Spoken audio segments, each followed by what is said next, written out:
Imagine bringing mindfulness not just to a new space, but to have to consider things like having different countries, different languages, different cultures involved in that too. That can be quite a heavy lift, but there are really talented people who are doing exactly that.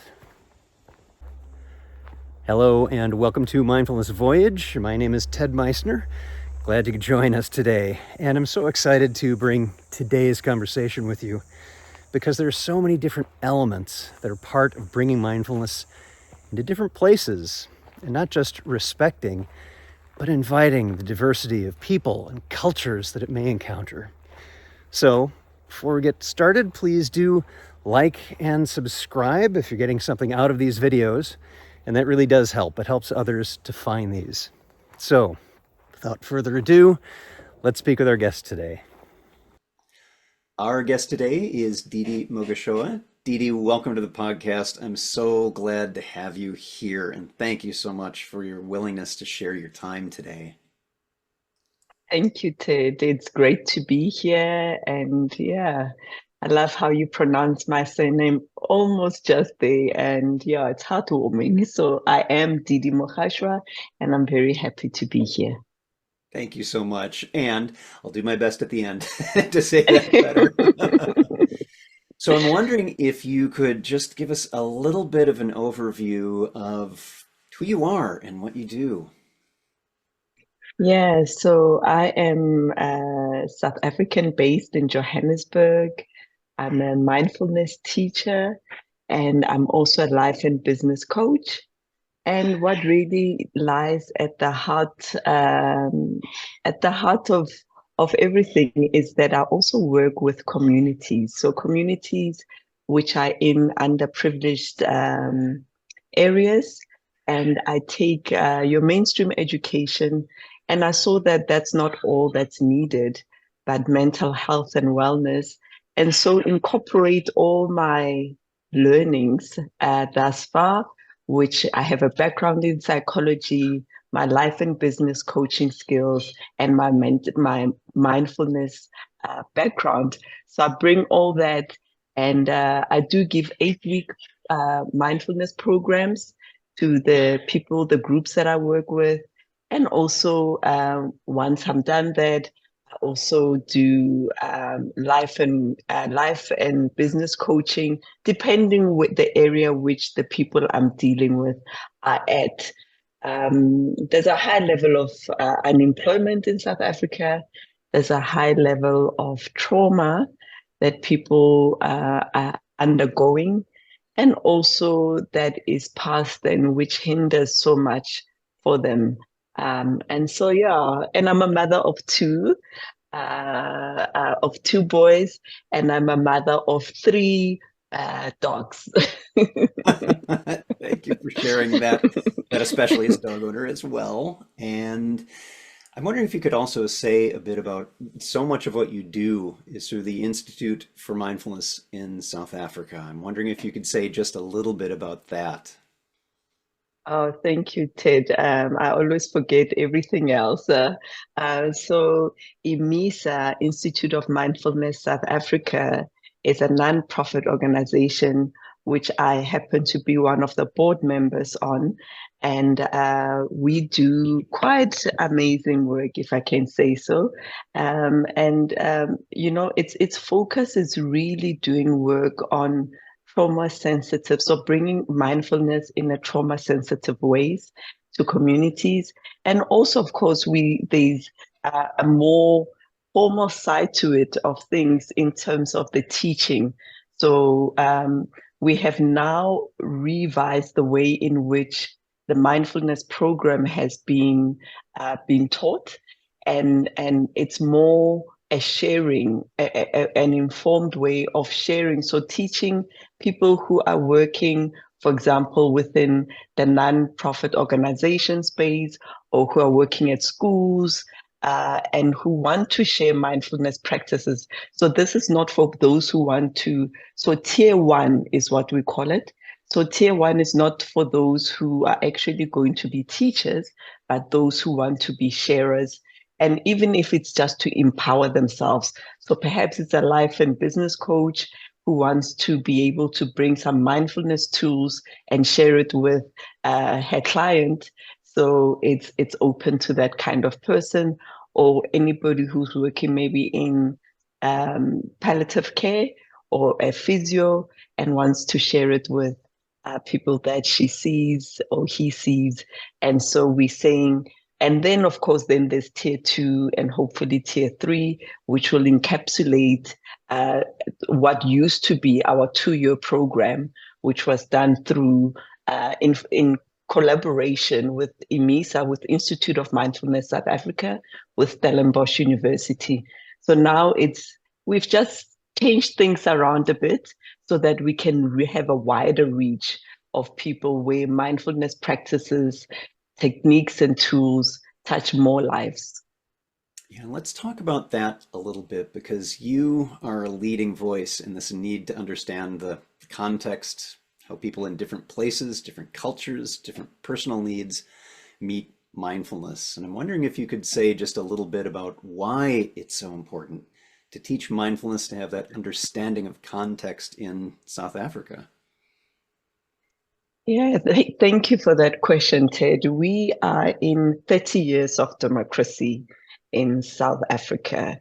And what that means is that um, only 30 years ago, there was still something that was called apartheid, which was segregation of different people as to where they lived, where you went to school, the language in which you could be educated in. And so um, the ripple effects of that is that healing doesn't happen in isolation. Healing doesn't happen instantaneously. So therefore, I feel that there's a need for mindfulness in a space in which to heal people and help people to transition into this new democracy that we have been uh, given. And yet there is still so much inequality. Yes, there is more integration, but the truth is there's still a simmering of trauma, a simmering of injustice, a simmering of inequality in our societies.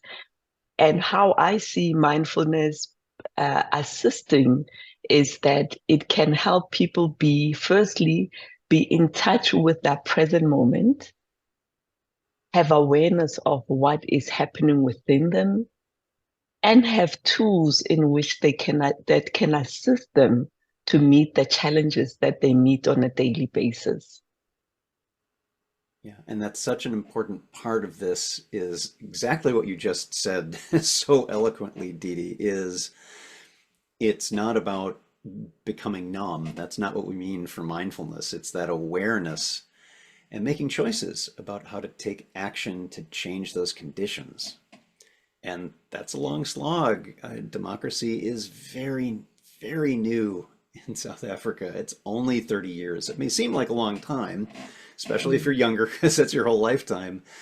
But for those of us who remember, even from a distance on world news, seeing how horrible apartheid was, knowing in my own country, in the United States, how the echoes of slavery, it's been gone a long time, but we're still struggling with those echoes yet today. It's been a lot longer than 30 years. So I'm curious to hear from you, what are some of the barriers, some of the difficulties you've encountered in sharing mindfulness with others and how that helps make change? I think, firstly, Ted, to put it bluntly, is that there are not enough representation of people of color who are actually teaching mindfulness. And so, firstly, for myself, going through the 2-year program, I was in a fortunate position to be able to afford to actually take the course. So, what we are pushing and what we are advocating for as IMISA, Institute of Mindfulness South Africa, is to have a diverse group of individuals who are representative of all of our 11 languages. We have 11 languages in South Africa, and within that 11 languages, we have 11 different people of color. And so these people, if they're presented mindfulness tools and techniques, firstly in their own language, or somebody who understands the nuances of who they are, of their culture, and who's able to infuse the teachings of mindfulness so that it can be received in a way that's authentic, that is heartfelt for them. I think that would be beautiful. And so that is my wish. That is my wish, and that is what we are working towards, that we can have that inclusivity. This is one of the wonderful things about the website. And for folks who are watching or listening to this, I'm going to be linking to that where links are found, is is seeing that there are so many different languages that these meditations, the guided meditations, are given in, and that is just amazing work to see. So it's just wonderful, wonderful that that is happening. And you mentioned one thing, something you'd like to see in mindfulness. I'm wondering what else you'd like to see that maybe is a gap right now within the field of mindfulness where you are, or just in the field in general. What would you like to see happen? Um, as mentioned before, I would like to see that um, as a South African and an African woman who's proud of her heritage and who knows music, just humming.